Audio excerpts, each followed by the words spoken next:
On to the official statement of the Department of Justice given this day, 11th of November 2022, on the recent case of Percy Lapid and the recent complaints filed against the respondents in that case.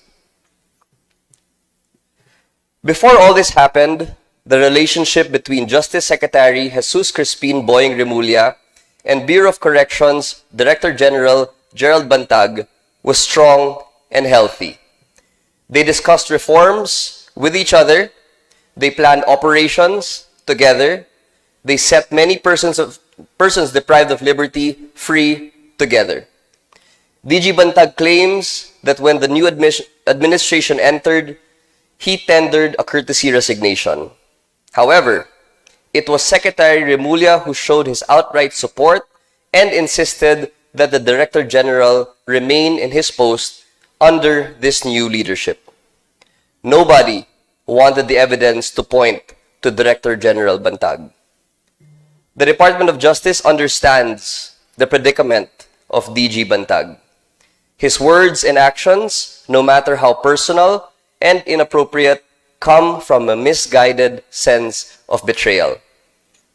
There is only one issue at hand, that is, the related murders of Percy Lapid and June Villamor. Let us not muddle the issue. Let us not clutch at straws. The method used in the investigation conducted jointly between the Philippine National Police and the National Bureau of Investigation was the method of deduction. Meaning to say, at the start, there was a long list of persons considered persons of interest. There were many politicians, government officials, and big names on that list.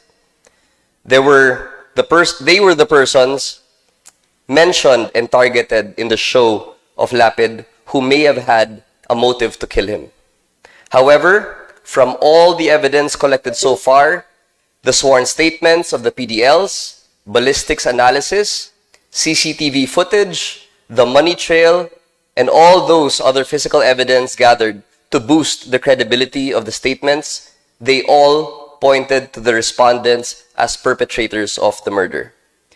Simply said, anybody in the position of the NBI and the PNP would file the case given the totality of circumstances they gathered from the investigation.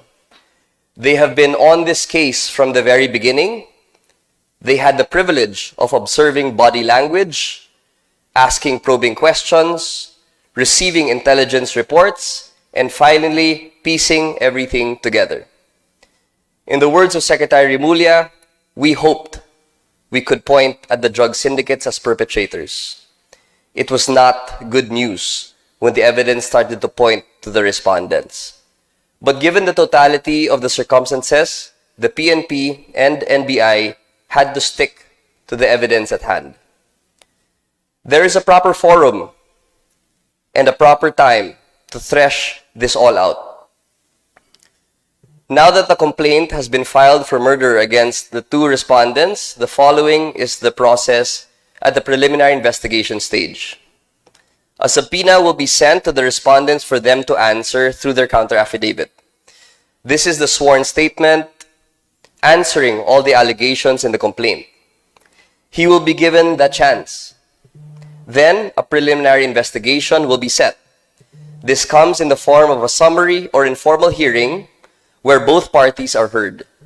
The purpose of the preliminary investigation is to determine whether there is sufficient ground to engender a well-founded belief that a crime has been committed and the respondent is probably guilty thereof and should be held for trial. In other words, the purpose here is to determine probable cause. There is a lower quantum or standard of evidence to see if the case can be filed in court. If filed in court, that is when a full-blown trial is done. There, in order to convict the accused, the standard or quantum of evidence needed is proof beyond reasonable doubt. Meaning to say, a moral certainty is required or that degree of proof which produces conviction in an unprejudiced mind. It will be through these processes that we will determine the guilt or innocence of the respondents in this case. To end, there is no other motive than to bring out the truth and reality. Of course, this will be done through a legal process and with due process afforded to everybody involved. To repeat the statement made in the joint press conference, this concerted and coordinated effort of both the DOJ and the DILG has turned out to be a war against impunity and the continuous and gross disregard of the rule of law. We will not stop until justice is served to the families of the victims in this case. On a final note, we were informed by the Office of the City Prosecutor that the subpoena relating to the cases filed against DG Bantag have yet to be issued and sent so that he and the rest of the respondents may be given a chance to answer the charges filed against them.